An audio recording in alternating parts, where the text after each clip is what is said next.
Welcome to my channel Bharti's kitchen. আমি আজকে ইলিশ মাছের একটি রেসিপি বানাবো। দেখো বানাতে আমার কি কি লাগছে। এখানে আমি নিয়েছি হাফ চামচ মতো কালো জিরে আর কটা কাঁচা পাকা লঙ্কা। রেসিপিটি খুব তাড়াতাড়ি হয়ে যাবে, 10 মিনিটের মধ্যে রান্না শেষ। মাছে আমি লবণ দিয়ে দিচ্ছি, হলুদ দিয়ে দিচ্ছি। মাছটা আমি ভালো করে মেখে নিচ্ছি।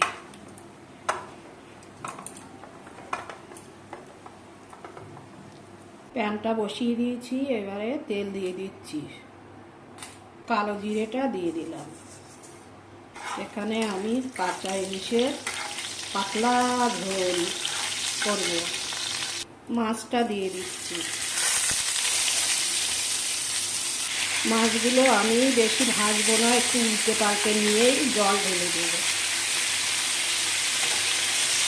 জলটা দিয়ে দিচ্ছি, কাঁচা লঙ্কাগুলো দিয়ে দিচ্ছি, স্বাদ মতো লবণ দিয়ে দিচ্ছি, হলুদটা দিয়ে দিচ্ছি। রান্নাটা আমার কমপ্লিট, আমি নামিয়ে নেব, কারণ এটা পাতলা ঝোলই আমি রাখবো। রেডি আমার ইলিশ মাছের পাতলা ঝোল। এটা কালো জিরে দিয়েই বানিয়েছি, খুব সুন্দর হয়েছে, খেতেও খুব টেস্টি হয়েছে।